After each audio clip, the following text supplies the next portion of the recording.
The Expectation Effect by David Robson. Chapter 9. Untapped Genius. How to boost your own and others' intelligence, creativity, and memory. Take a moment to consider the people around you, your boss, your colleagues, your partner, and your friends. Do you feel smart when you're around them, or do they have you feeling slow-witted and unoriginal so that you are always struggling to play catch-up? How about the people from your past, like your school teachers or your parents? Did they see your potential, or did they underestimate you? In Chapter 4, we saw how we could catch psychogenic illnesses from others through contagious nocebo effects. Now that we've examined the ways that our beliefs can influence our resilience and willpower, it's time to examine how the beliefs of the people around us can change our intellectual abilities. Whenever we interact with another person, they can transmit their opinions of us through subtle cues, and over time we come to internalize those expectations as if they were true, leading to profound changes in our performance. If you have ever found that some people bring out the best or worst in you, this is why.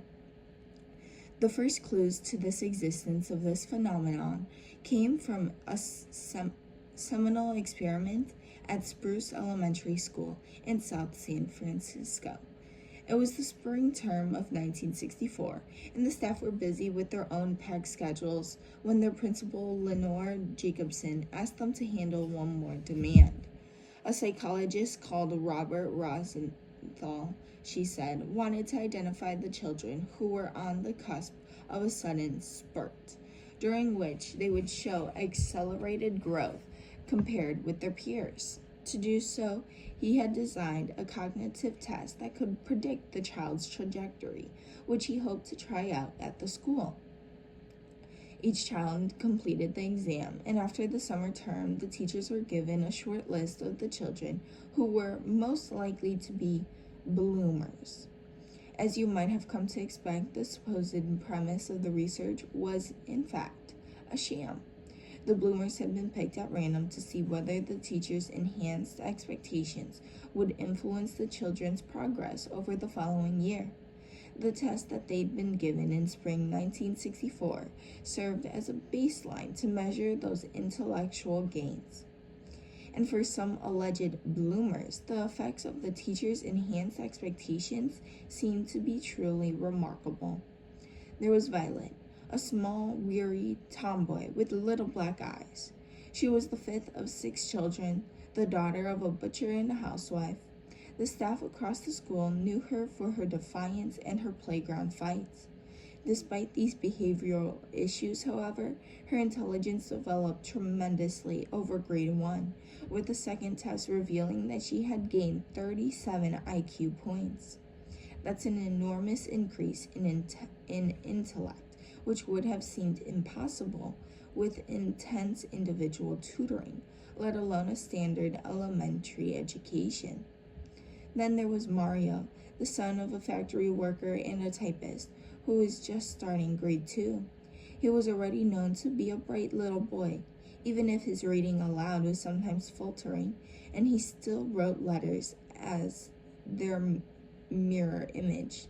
8 months after the first test, however, his intelligence had grown by the equivalent of 69 IQ points. Not all the children showed such remarkable progress. Overall, however, the bloomers' intellectual gains were about twice as large as the other children in their year, outstripping their classmates by 15.4 IQ points in the first grade and 9.5 IQ points in the second grade. Importantly, the teachers weren't simply paying more overt attention and giving more cause to these children. If anything, they were spending less time with them. Instead, the teachers seemed to have subtly communicated their beliefs through daily interactions, which in turn led the children themselves to take a more positive view of their own abilities, beliefs that allowed their young minds to flourish. Rosenthal and Jacobson's results were initially considered to be controversial.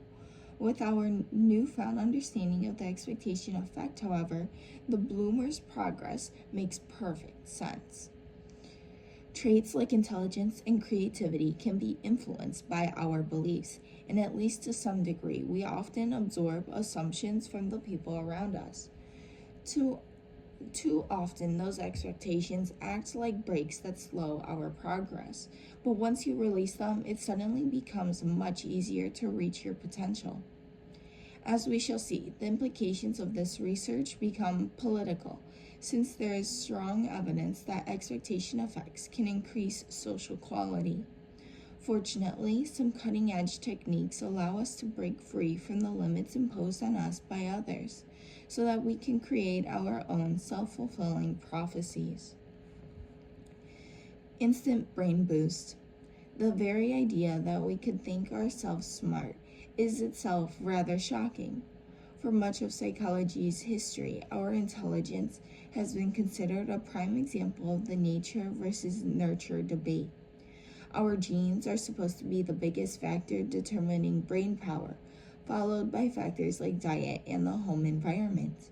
The effect of expectations should be marginal. Some contrary evidence appeared to come from the science of brain training. If you were interested in computer games in the late 2000s, you may remember seeing a raft of apps that each claimed to increase your intelligence. The most famous games were Dr.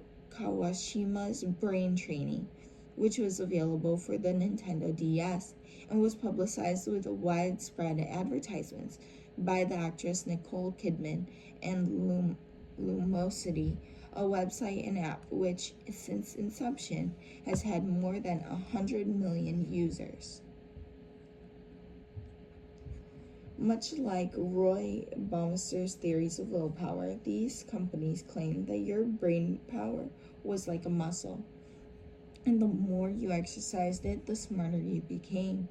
The apps typically included games that were designed to increase your working memory, spatial reasoning, cognitive flexibility, and mental arithmetic, all of the skills that together are thought to determine your intelligence in a range of different tasks.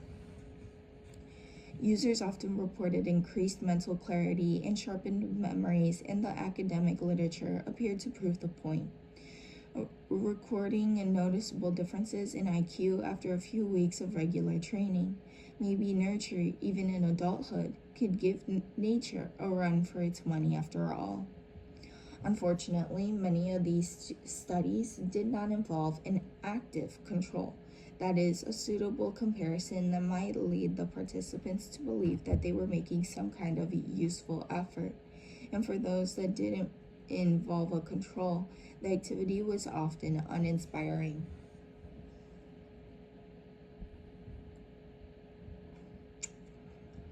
Such as watching an uneducational DVD, which may not have evoked the same feeling of mental engagement as an interactive game.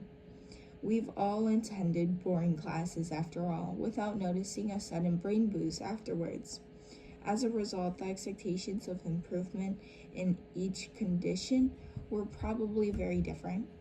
Even more problematically, many of these studies had recruited the participants, most often university students, with adverts that overtly stated the fact that they would be taking part in a brain training experiment.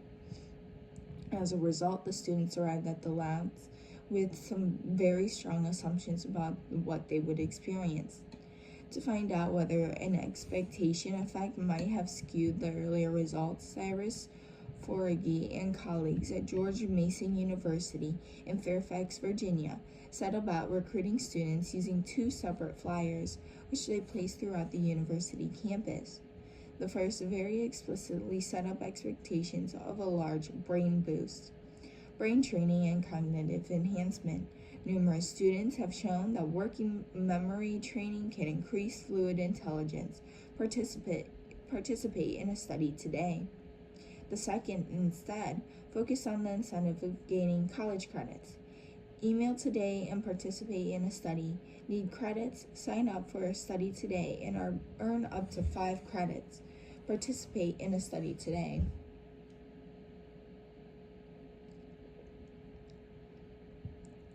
Each leaflet offered a different email address to register interest in the study, allowing Fergie and his colleagues to determine which message each participant had seen before the test.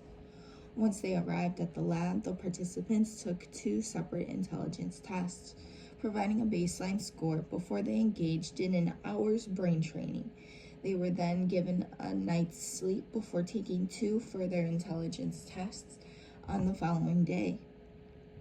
As Forgy himself points out, it would be highly unlikely that a single hour's training could have a meaningful effect on intelligence. A whole year of further education, after all, is only thought to add, at most, around 5 points to someone's IQ.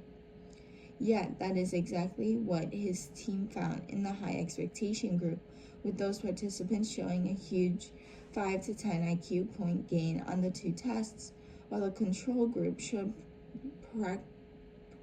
practically no improvement. Through the simple power of expectation, the first group had experienced an instant brain boost. For further evidence, Forgy looked back through previous brain training experiments to check whether or not they had offered overt advertising of the kind he'd used in his study, and to compare the size of the effects to those studies that had not explained the proposed benefits during recruitment. Sure enough, he found that the cognitive gains were much greater for the experiments that had unwittingly raised the participants' expectations. Forgy's study was taken by some to be evidence that brain training simply doesn't work. That conclusion was an oversimplification. In reality, the study confirmed that heading to the mind gym and engaging in tough mental activities really can strengthen your brain, at least in the short term. But part of that success comes from the hype. In her adverts for Dr. Kawashima's brain training, Nicole Kidman actually was making all the users a little bit smarter.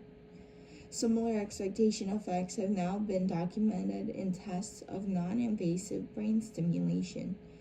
You can buy devices that apply small electrical currents to the scalp, which are supposed to change the activity of neurons underneath, and they are sometimes rated as offering an instant brain boost. There is still an academic debate over whether the technology is as powerful as some claim, but at least some of the effects seem to arise from people's assumptions about the interventions and their own capacity to improve. IQ is only one way of measuring our intellectual potential, of course. It's perhaps best seen as an underlying brain power that determines how quickly we process new information. But we now know that many other measures of thinking ability will also be susceptible to expectation effects. Consider creativity and the capacity to come up with original solutions to problems. Read any business magazine or website and you'll soon come across an article offering tips on the best ways to improve the originality of your ideas, from taking a shot of vodka to lying down. Like the brain training studies, however, the experiments often fail to consider people's beliefs on entering the lab. Most of us know, after all, that writers like Ernest Hemingway sometimes had their greatest flashes of inspiration while under the influence, meaning that when we're given a drink and asked to take a test of creative thinking, we're already primed to do better. Similarly, we may have heard that many writers, such as Truman Capote, Vladimir Nabokov, or more recently, Phoebe Waller-Bridge, have preferred to work in bed. Those assumptions are highly likely to have influenced the results, and without adequate controls in place, we can't know if it's the vodka, or supine posture, or our expectations about what the vodka, or supine posture, will do for us that make us all the difference.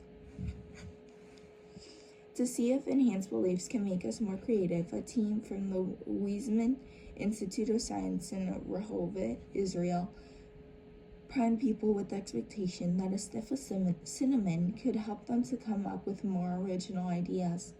As expected, these participants scored much higher on a standard measure of creativity, in which they had to come up with new and original uses for common household objects, such as a shoe, nail, or button. When they were exposed to the smell, participants who had simply been given the sniff test without any expectation that the perfume could lubricate their thinking did not see these benefits. How about memory? Your expectations can create knowledge where there is none already. Contrary to some far-fetched claims of the mind-body-spirit literature, you can't simply tell yourself that you are fluent in French. It speak like Audrey Tautou. But many of us have absorbed more information than we realize. And a recent study of students' general knowledge shows that an expectation of fact can make it easier or harder to retrieve those facts. The researchers led the participants to believe that they were involved in a test of subliminal messaging and that the answer to each question will be flashed momentarily across the screen. If they were asked who painted Guernica, Picasso, Dali, Miro, or El Greco, for example, then Picasso should appear just beforehand. The participants were told that the writings would disappear before they were consciously aware of its presence, but their subconscious mind would be able to pick it up. Follow your intuitions, the researchers told them. On some level, you already know the answer. In reality, of course, there was no subliminal clues, but the belief that they had received a helping hand meant that the participants were much more likely to pick the correct answer each time. How could this be possible? Neuroscientists studying consciousness often talk about our mental workspace, which you would picture as a kind of whiteboard that allows you to juggle a limited amount of information at any one time. If you consider yourself to be a relatively slow-witted and unoriginal thinker, then your anxieties about your abilities will be cluttering that workspace. If you already have more faith in your intellectual potential ever, then that workspace will be clearer for you to hold more information, and your thinking is going to be more focused and less inhibited, allowing you to devote more attention to the specific task at hand. That belief in your own abilities will also mean that you are more likely to persist, even if the best solution doesn't come immediately to mind. Expectation effects will be especially important when we confront new difficulties that challenge our existing abilities. Abundant research shows that moderate frustration, which often accompanies fresh challenges, is actually a sign of learning. If you find something difficult to comprehend or execute, you are more likely to make lasting improvements in your skills or to remember the fact in the future than if it is immediately easy. It is for this reason that neuroscientists tout the benefits of desirable difficulties for learning. Unfortunately, most of us struggle to realize this and instead start to develop the fear that we'll never improve, which becomes self-defeating. Some powerful experiments have found that simply reminding yourself of the benefits of frustration can remedy those problems, reducing the feelings of helplessness and freeing up mental resources like working memory so that you will begin to perform better over time. Once again, it's a self-fulfilling prophecy. If you expect frustration to help you learn, it will. If you think frustration is a sign you're out of your depth and always will be, it is. You must beware the trap of overconfidence, of course. Simply assuming that you are brilliant at everything without any foundation for that self-belief could also set you up for failure and embarrassment. The aim is to be realistic, preferably testing your abilities in small incremental steps.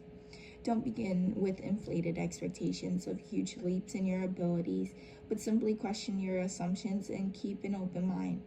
Even if you do not usually go so far as to wallow in feelings of inadequacy, you might still assume that certain skills are not my thing, but once you probe the origins of those beliefs, you may find that you're actually a lot more capable than you'd once imagined, releasing hidden potential that will improve your performance in the future.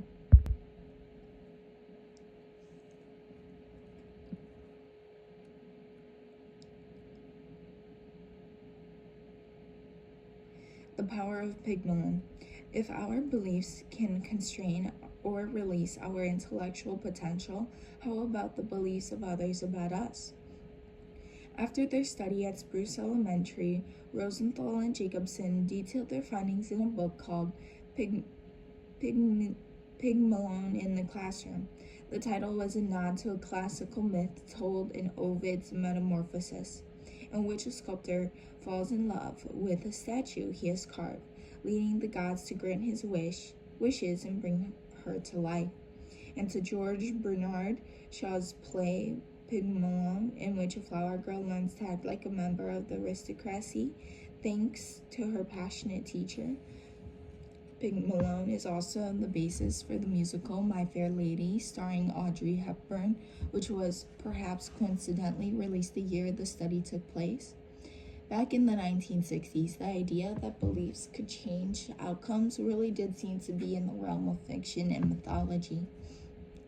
Remember that in this period, expectation effects were still largely constrained to medicine, and even there, they were seen as a distraction from the real psychological actions of drugs. It's little wonder, then, that contemporary psychologists were initially skeptical of the students' huge improvements at Spruce Elementary, and there were some legitimate reasons to question the results, including the relatively small sample of students, which may have inflated the apparent size of the effect. Over the subsequent decades, however, many more studies have confirmed that a teacher's expectations can have either a positive or negative influence on a child's education. If, for whatever reason, a teacher decides that the pupil is less able, they will, quite unwittingly, place brakes on that pupil's development, irrespective of the child's actual ability. Indeed, and unfortunately, the research suggests that these losses in performance may be more drastic than the brain gains that come from a teacher's positive views. I don't think that there's now any doubt that teacher expectations make a difference. Christine Ruby Davies, an educationalist at the University of Auckland, who has extensively investigated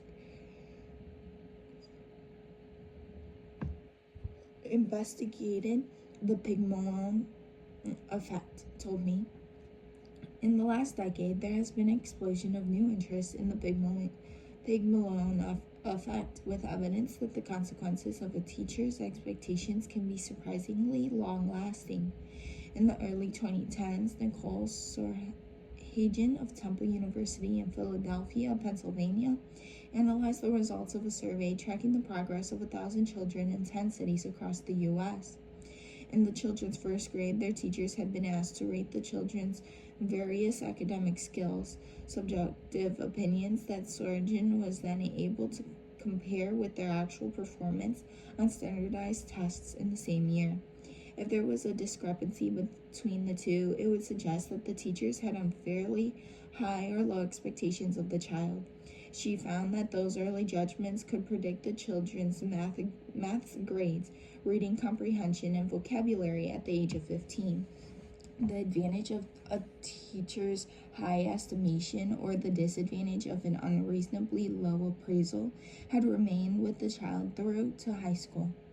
Perhaps unsurprisingly, the idea has also caught the attention of organizational psychologists looking for ways to increase productivity, and it is now clear that others' expectations can be a powerful force in the workplace, determining the performance of everyone from Dutch police officers to clerks at the National City Bank of New York.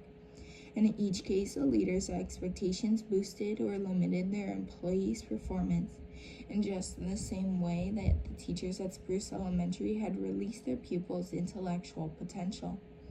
The most impressive study examined Israeli soldiers undergoing a 15-week combat command course, during which they were tested on various tactical and practical skills. Priming a leader to have positive expectations of a particular trainee was found to improve the trainee's mean score by 3 standard deviations. This means that the most average soldier under normal circumstances would rise to the top 0.1% of recruits if the trainer believed them to have high potential. Such huge effect sizes are exceptional. There seems to have been something about the Israeli Defense Forces that was especially conducive to this expectation effect, and it should not be expected elsewhere. But the average effect size across professions is still very large compared to the most psychological interventions, leading the average person to rise about 16 percentiles within their group if their leader has a positive view of them.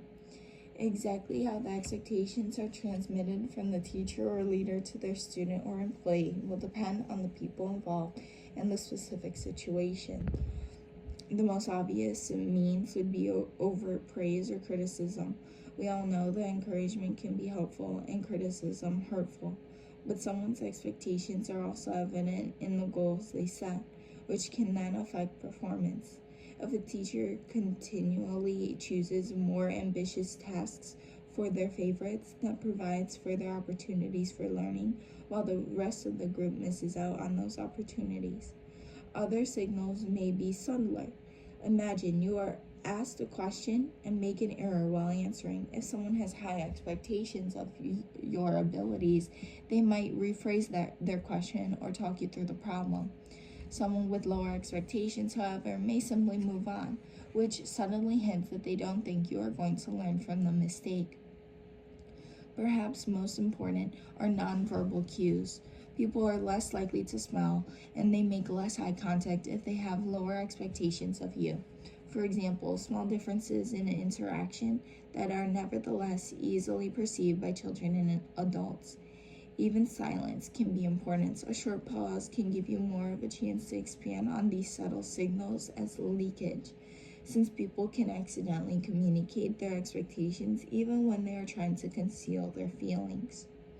However, the expectations are communicated. The research shows that they are soon internalized by the people on the receiving end, reducing or raising their motivation and self-belief. Often we may not even be consciously aware of the cues that cause us to feel this way, but those feelings will affect our performance. You might hope that, with time and hard work, we could eventually prove ourselves and our teachers or leaders' beliefs about our abilities would update accordingly. Unfortunately, exceeding someone's expectations can have counterintuitive consequences. While the teachers at Spruce Elementary School embrace signs of precocity in the bloomers, Rosenthal and Jacobson found that they took a harsher view of other children who had not been labeled as bloomers, yet nevertheless made unexpected progress. The more they gained, the more unfavorably they were rated, the psychologist and the principal noted in their write-up for Scientific American. Once the teachers had formed a negative belief, the child faced an uphill struggle to please them. This may be another form of the human mind's confirmation bias. We are always looking for reason to support our existing opinions, and when the contradictory evidence is quite literally staring us in the face, we will simply choose to dismiss it rather than updating our beliefs. Like a dramatist carefully crafting a narrative arc, we don't like the objects of our expectations to go off script. The bias bubble. The consequences of the Pygmalion effect would not be so terrible if the majority of people were accurate and fair in their judgments of others. In most autobiographies, after all, you'll hear how a mentor saw the amazing potential of the young star and through their relentless encouragement helped them to recognize their own talents. And in these few selected cases, the mentors were entirely justified. For the Plymouth Maya Angelou, it was Bertha Flowers, whose continued encouragement inspired Angela's love of literature and empowered her with feelings of self-worth. I was respected not as Mrs. Henderson's grandchild or Bailey's sister, but for just being Margaret Johnson, she wrote. Margaret Johnson was Angela's name at that time. For Oprah Winfrey, it was Mrs. Duncan. I always, because of you, felt I could take on the world, Winfrey told Duncan face-to-face on her chat show. And for this physicist Stephen Hawking, it was Dirkhan Tata who saw the young student's poor handwriting and natural laziness to inspire his fascination with the universe. Behind every exceptional person, there is an exceptional teacher, Hawking claimed. Unfortunately, the psychological research reveals that most people's capacity to detect a latent talent is far from exceptional. We judge others. We are judged in turn on small, superficial differences, meaning that the advantages of someone's warm expectations are often unfairly bestowed. Just consider a bias known as the halo effect, which causes us to assume that people with more symmetrical faces, essentially those who are more stereotypically attractive, are also more intelligent and competent. There is no logical reason for this. It's just pure prejudice. In the word of one paper's authors, we are blinded by beauty. Sadly, we are judged on our appearance from a young age, and when those expectations are continually transmitted to us through our parents, teachers, coaches, and managers, they can determine our actual performance on many tasks for which our looks should be completely irrelevant. The distorted perceptions eventually become our reality. As the research on the general Pygmalion effect has shown, the consequences can add up over time. Various studies have confirmed that a child's looks can predict their teacher's expectations and in turn their academic achievement. And if you do slightly better at school, then you might also get better work, which can again be aided by people's judgments of competence based on your looks. You will then be more likely to get a promotion and to earn a higher salary, leading the benefits to snowball. A study from the early 1990s, for instance, found that 10 years after graduating, an attractive MBA student earned around $10,000 more per year than the least attractive people in the class. Even something as supposedly inconsequential as the pitch of our voices can influence our long-term success through the cumulative advantages or disadvantages that arise from the halo effect. In general, people with deeper voices are considered to be more competent. When William Mayhew at Duke University in Durham, North Carolina, analyzed recordings of 792 CEOs from some of the USA's largest companies, he found that those with the deepest voices tended to control the largest companies. All other things being equal, they earned $187,000 more per year. James Skinner, the CEO of McDonald's, had one of the lowest voices in the sample. His average yearly earnings were $14.71 million. It also appeared to influence their tenure, how long they were allowed to stay in their position. It is astonishing and frightening that such superficial differences can have such a powerful influence on others' perceptions of us, and as a result, over the trajectory of our lives. And there are many other, far more important ways that expectations based on stereotypes could be shaping people's actual abilities. The British neuroscientist Gina Rippon, for instance, argues that adults' expectations about gender roles start to shape children's brains from the moment they are born. She describes babies as social sponges and argues that even subtle cues from parents, teachers, or friends could boost or diminish their burgeoning abilities in different fields by bolstering their confidence or creating a sense of anxiety. A relative might show slight surprise when a girl plays with a Lego set, for instance, subtly signaling that this is unexpected and, in the child's interpretation, undesirable.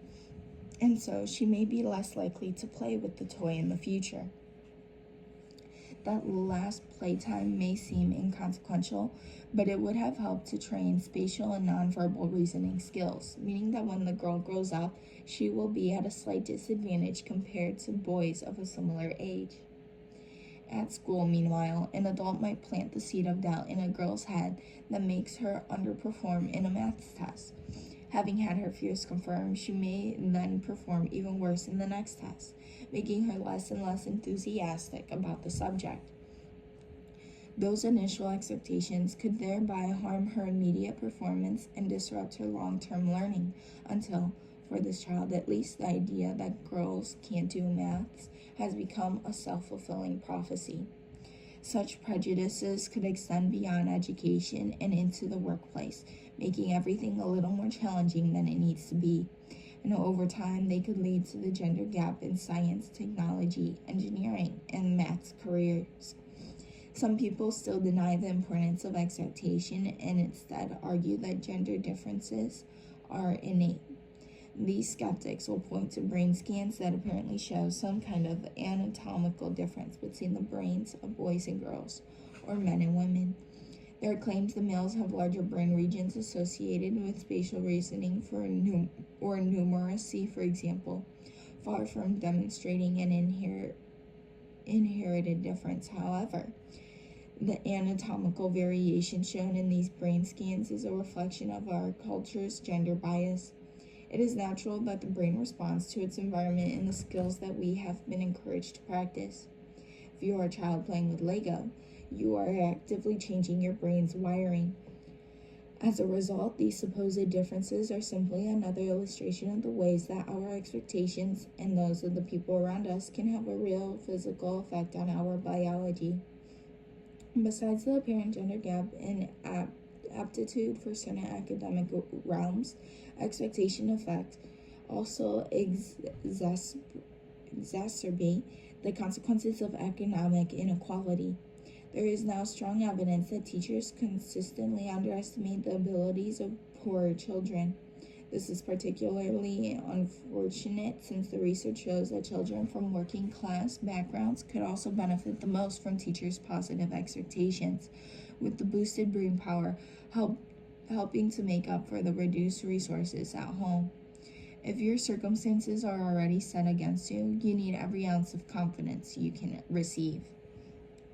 The consequences of flawed expectations are a particularly serious problem for ethnic minorities, a fact that Jacobson and Rosenthal had indeed noted in their original writing on the subject.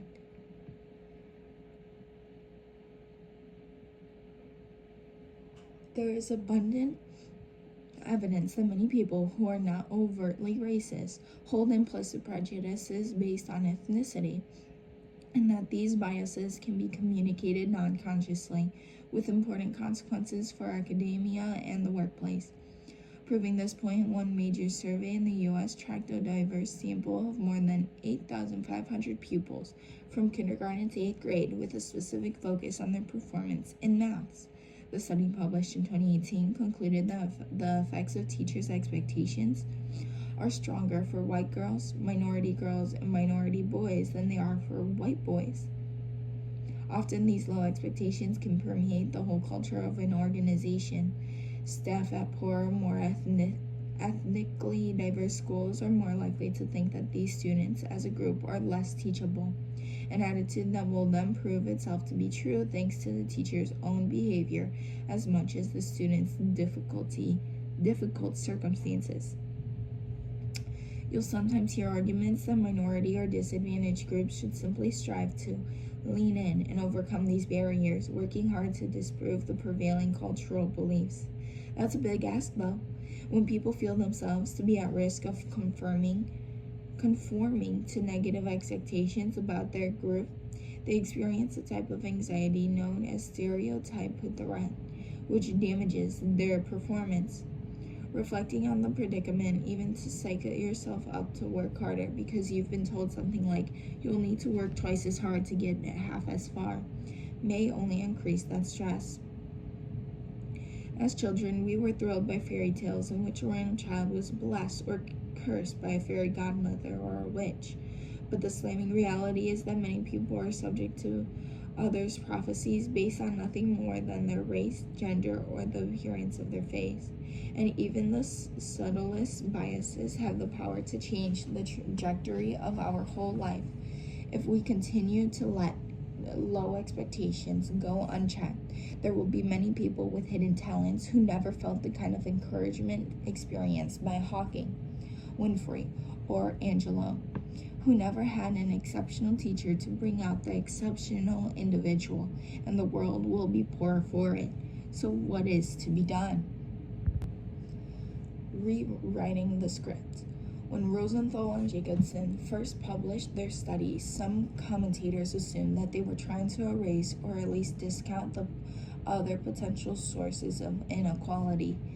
If thousands upon thousands of children are not learning to read, write, speak, and compute, it is not because of overcrowded classrooms, the effects of poverty and social conditions, poorly developed educational programs and materials, and inadequately trained teachers. One New York Times columnist opened sarcastically, "No, the children are not learning because the teachers don't expect them to learn." It was an unfair exaggeration of Jacobson and Rosenthal's views, but the importance of structural factors is worth taking seriously. In addition to the effects of pupils' implicit expectations, many people still have to contend with overt sexism, racism, and classism, not to mention the institutional barriers that maintain inequality in the US, the UK, and many other countries. Addressing expectation effects will not magically resolve these issues any more than we could expect a placebo to miraculously cure a terminal illness. Recognizing this fact does not mean that we should abandon the possibility and importance of psychological change, though.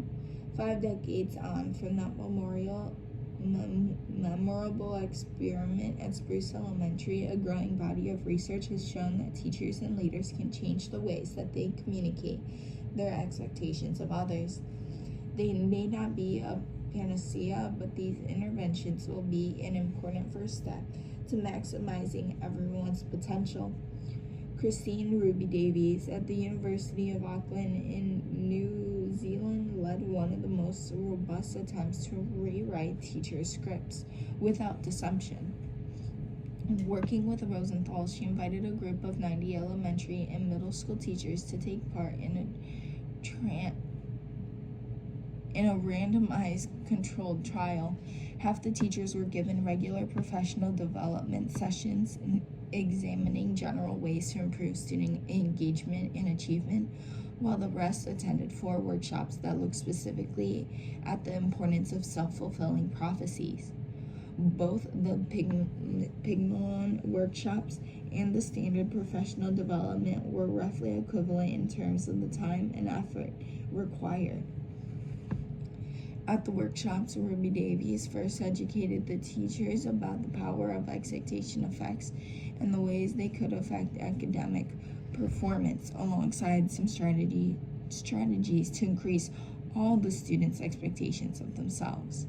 These techniques included things like working with each student to set clear goals, establishing measures to make sure that regular feedback is given to everyone and not just the favorites, and finding ways to encourage student autonomy, making it clear to students that it is often within their own power to solve their own problems. The teachers had also been asked to film themselves in the classroom, videos that were then analyzed in the subsequent workshops. The videos were the crux of the trial's success, since they allowed the teachers to identify the many ways that their low expectations could still be leaking through unconscious gestures, such as their body language and tone of voice. As the previous work on the Pygmalion effect had shown, they were often completely unaware of their biases. They suddenly realized that they only asked the boys the math questions, or they mostly interacted with the white kids, Ruby Davies told me. It became a really powerful learning experience.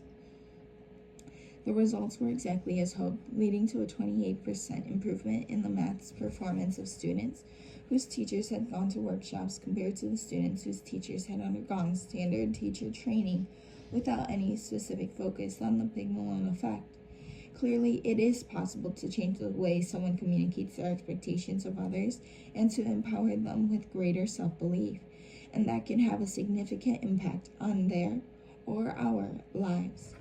Ideally, these kinds of interventions would be common in every educational institution and workplace. And perhaps they will be when the concept of the expectation effect is widely known.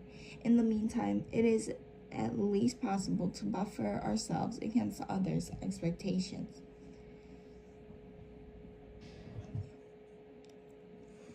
Since many of the negative effects are caused by performance anxiety and the imposed expectation that we are somehow not up to the task, we can use some of the stress reappraisal techniques covered in Chapter 7 to rethink the challenges we are facing.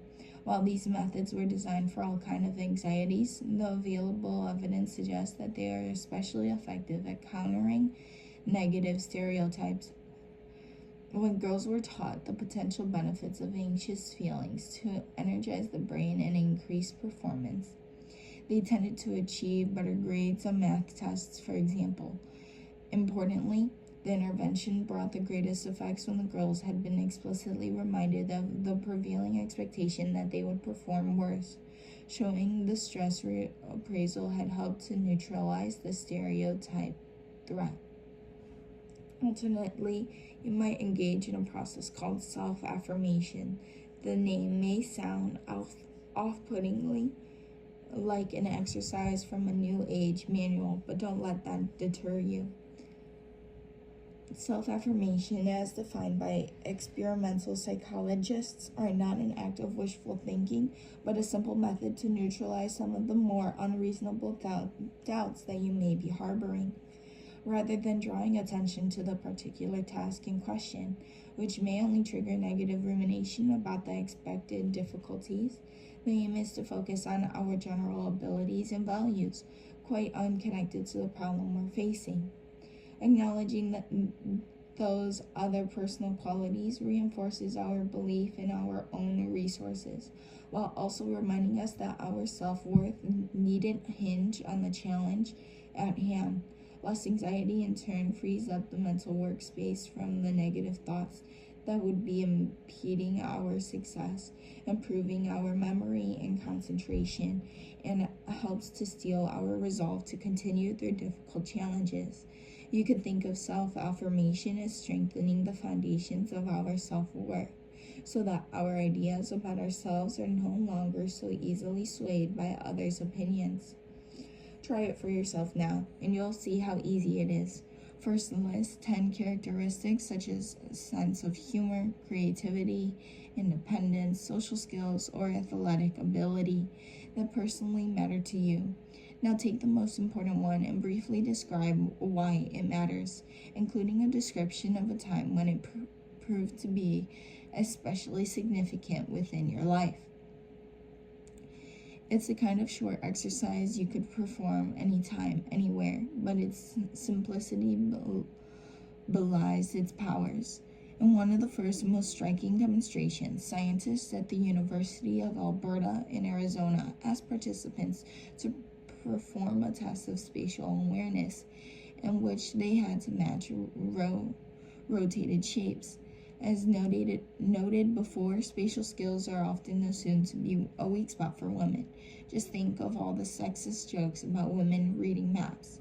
And thanks to the expectation effect, this often does become a self-fulfilling prophecy.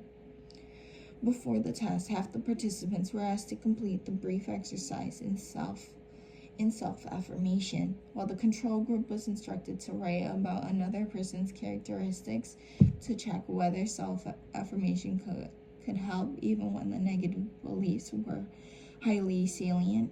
The experimenters deliberately reminded the participants of the sexist stereotype, saying, "One thing we'll look at is how men and women differ in their performance on the test, and how true the stereotype is, or the generally held belief is that women have more trouble with spatial rotation tasks."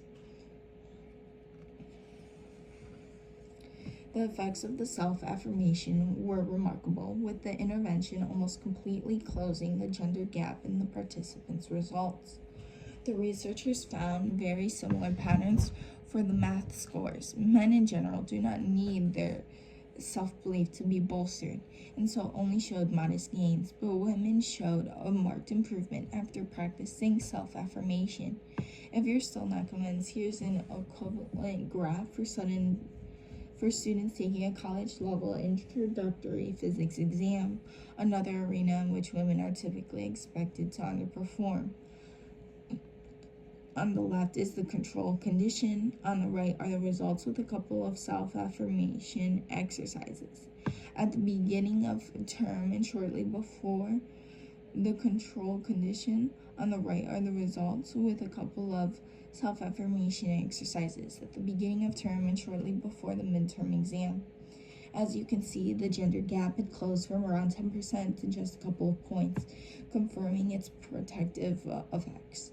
The researchers found that the benefits of self-affirmation were greatest for the women who had previously bought into the sexist stereotype. In some way, self-affirmation was acting as an antidote to the negative beliefs transmitted by society. Besides reducing the gender gap, self-affirmation can also remedy the negative expectations often associated with proper economic circumstances. A study in the UK asked 11 to 14-year-olds to write a self-affirming essay in an English class at the start of the academic year. Comparing the results of children receiving from school and meals with those of more affluent homes, the researchers found that the simple exercise shrank the class differences by 62%. The most breathtaking findings concern the academic achievement of Black students in the USA, like the UK students. Black students in this study were asked to practice self-affirmation at the start of 7th grade, with additional boosters over the next couple of years. Despite each session taking just 15 minutes to complete, the briefest segment of time in the school calendar, the self-affirmation exercises reduced the racial differences in individual exam grades by 40%. Even more amazingly, the effects could still be seen up to 9 years after the original intervention. Overall, 92% of the Black children who had engaged in self-affirmation enrolled in college, compared with 78% of the Black children in the control group. Such large long-term effects suggest a virtuous cycle of change, bolstering feelings of self-worth against others' more negative expectations immediately boosts performance, which can then build personal confidence for later tests. With time, the simple step of appraising your abilities and values can allow you to completely reject society's self-fulfilling prophecies, creating a trajectory that is radically different from the prescribed path. Self-affirmation is now one of the most reliably tried and tested interventions to combat the effects of negative stereotypes. If we are looking for new ways to reduce academic inequality, its widespread use is really a no-brainer. Jacobson and Rosenthal concluded their Pygmalion study of Spruce Elementary with some words from the George Bernard Shaw play. As Elisa Doolittle describes the effects of others' expectations, you see really and truly, apart from the things anyone can pick up, the dressing and the proper way of speaking and so on. The difference between a lady and a flower girl is not how she behaves, but how she's treated. I shall always be a flower girl to Professor Higgins because he always treats me as a flower girl and always will. But I know I can be a lady to you because you always treat me as a lady and always will. They even described it as Shaw's summary of the effect. The bittersweet tone of Doolittle's words did not reflect Jacobson and Rosenthal's optimism. Their writings at the time fizzed with excitement at the possibility that we would soon be able to raise children's abilities through a deeper understanding of the Pygmalion effect. 6 decades later, though, and we're still only just getting to that starting point. The delay is frustrating, but we should not be surprised by how long it has taken to finally reach that point. As we have seen throughout this book, accepting the expectation of fact requires us to overturn many of our assumptions about the brain, the body, and society. And doing so requires extraordinary evidence. With the recent resurgence of interest in the expectation of fact, however, we finally have the knowledge and understanding to untap our own and others' potential through the extraordinary power of the Pygmalion phenomenon. If all the world's a stage, then our scripts are often written by the people around us. In the past, we may have unknowingly played those roles like unwitting cast members, but it needn't be that way. By learning to recognize the scripts we have been assigned, we can decide to reject the narratives that do not suit us and create our own destinies. How to think about intelligence, learning, and creativity. Try to honestly assess our own abilities and question whether you have internalized negative expectations. Is there really good reason to think you are inherently bad at math or art, for instance? Or might you have the capacity to improve? Once you have identified potential areas of growth, try to test whether these negative assumptions are true by looking for new challenges that push you out of your intellectual or creative comfort zone. Throughout this process, recognize that any moments of frustration are themselves a sign of effective learning and reflect the importance of the task at hand. This simple reframing will, by itself, increase your performance. If you feel especially anxious or believe you may be suffering from stereotype threat, try to practice self-affirmation, pages 198 to 201. This involves noting the many other personal characteristics or values that matter to your identity and the reasons that they are important to you is a way of neutralizing your fears and negative expectations. If you are a teacher or manager, try to think about the ways your own behaviors may be transmitting your expectations to others, both verbally and non-verbally. You may not be conscious of our body language or tone voice, so it could be helpful either to ask an outside observer to watch your interactions or to film yourself interacting with your students or colleagues.